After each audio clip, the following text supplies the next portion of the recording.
Hello everybody, I welcome to all of you in this video class. Today we are going to learn about the use of preposition, in which we shall talk about the use of since and for, of and ago.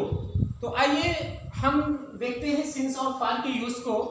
since का use और for का use इसके पहले भी हम लोगों ने discuss किया है पिछली वीडियोस में, और मोस्टली सबसे बेहतरीन तरह से हमने डिस्कस किया है उसमें। जब आपने जो है परफेक्ट कॉन्टिन्यूअस टेंस को स्टडी किया है तो वहां पर आपको सिंस और फॉर का यूज मिला है, तो काफी हद तक वहां पे आपको क्लियर हुआ है। और एक बार फिर उसको डिस्कस करते हैं। सिंस का यूज कहाँ पे करते हैं? निश्चित समय के लिए, टाइम ऑफ पॉइंट के लिए हम सिंस का यूज करते हैं। तो सिंस का यूज निश्चित समय के लिए देखिए कहाँ पे होता है। जैसे एग्जाम्पल है, हम इसको एग्जाम्पल से प्रूव करते हैं। She has been writing since then, वो तब से लिख रही है, यानी तब से के सेंस में जब तब से बात आई है, यानी वो एक समय है, वो तब से वो क्या है अभी तक लिख रही है, यानी उसके द्वारा जो वर्क है, एक्शन है, वो कंटिन्यू चल रहा है। ठीक है, तो यहाँ पे हम क्या किए हैं, सिंस का यूज हुआ है। सिंस देन, तब से वो क्या कर रही है, लिख रही है, या वो तब से पढ़ रहा है, तो सिंस देन। ठीक है, यानी सिंस देन वो निश्चित समय माना जाता है। तो तब से के अर्थ में हमने क्या किया है, सिंस का यूज किया है। The teacher is in the office since 2 o'clock, अध्यापक जो है ऑफिस में है, कब से? 2 ही बजे से वो ऑफिस में है, यानी 2 o'clock क्या बता रहा है हमको, टाइम ऑफ पॉइंट को मेंशन करा रहा है, इसलिए यहाँ पे हमने क्या यूज किया है, सिंस का यूज हुआ है। ठीक है, तो सिंस का यूज क्या होता है, टाइम ऑफ पॉइंट के लिए, एक निश्चित समय, एक बिंदु के लिए, जहां से मतलब वो बात हो रही है, वहां का जब डिनोशन होता है तो वहां हम सिंस का यूज करते हैं।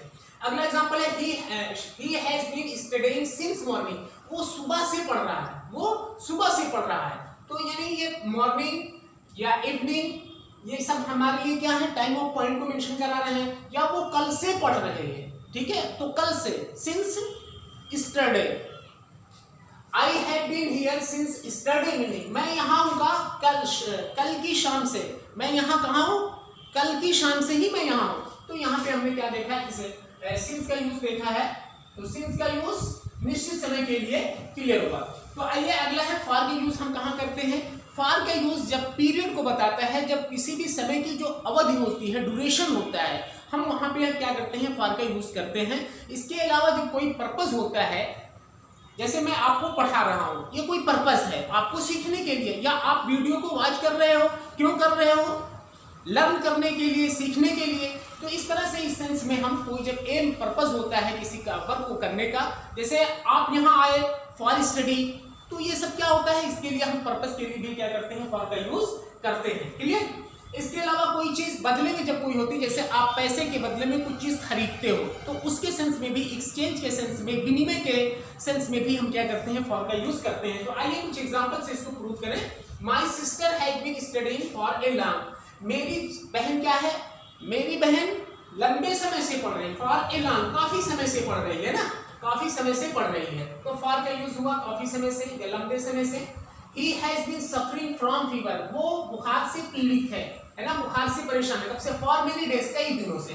तो जो many days यहाँ पे है, यहाँ many days का मतलब क्या हुआ, कई दिनों से। तो कई दिन ये ड्यूरेशन को मेंशन करा रहे हैं, पीरियड को बता रहे हैं, इसलिए इससे पहले हम क्या किए हैं, फॉर का यूज किए हैं।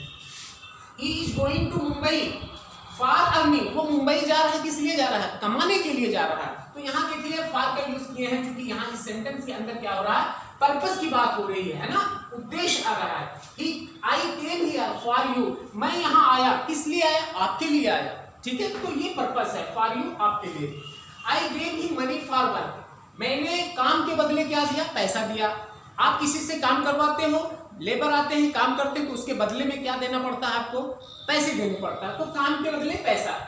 He gave me his book, उसने मुझे अपनी किताब दिया, फॉर ₹50, कितने की, 50 रुपए के दी, यानी 50 रुपए के बदले में किताब। तो इस सेंस में हम के बदले में, उसके सेंस में, एक्सचेंज के सेंस में भी हम क्या करते हैं, फॉर का यूज करते हैं।